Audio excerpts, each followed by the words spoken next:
Hey all, இன்னைக்கு நம்ம பார்க்க போற பார்த்தீங்கன்னா சுத்தி விளக்கு இருக்குது. இன்னைக்கு 13 உங்களுக்கு எல்லாருக்கும் தெரிஞ்சிருக்கும். இன்னைக்கு கார்த்திகை தீபம் நம் வீட்டில் வந்து நல்லா வந்து விளக்கு வருஷம் வருஷம் நல்லா ஏற்றுவோன்னு உங்க எல்லாருக்குமே தெரியும். அதே மாதிரி தான் இந்த வருஷம் வந்து போன வருஷம் வந்து ஸ்ரீசக்கர டைப்ல வச்சேன். அதுக்கு முந்தின வருஷம் ஓம் டைப்பு. இந்த வருஷம் பார்த்தீங்கன்னா வந்து அந்த முருகனோட அந்த ஸ்டார் இருக்குல்ல, ஆறுமுக ஸ்டார், அந்த டைப்ல வச்சிருக்கேன்.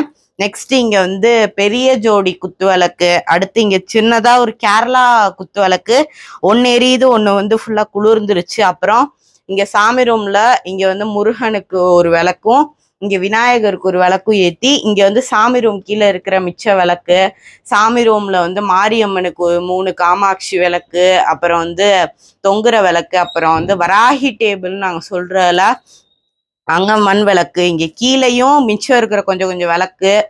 அப்புறம் வந்து இங்க நம்ம மெயின் பார்ட்டா அகிலாண்டவல்லி அம்பாலும் சிவபெருமானும் இருக்காங்க.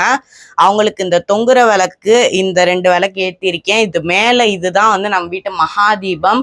ஃபுல்லா நெய் ஊத்தி எண்ணெய் ஊத்தி எல்லாம் பண்ணி அதுதான் ஃபர்ஸ்ட் ஏத்துனேன்.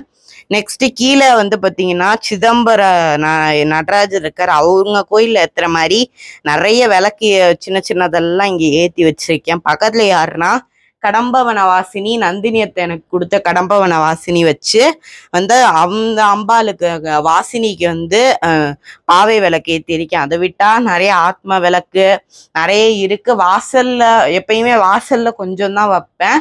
வாசல்லையும் ஹால்லையும் இருக்கிற விளக்க நம்ம வந்து நெக்ஸ்ட் பார்க்கலாம்.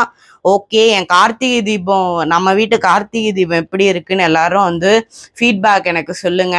Okay bye. வாசல் வீடியோவும் போய் பாருங்க.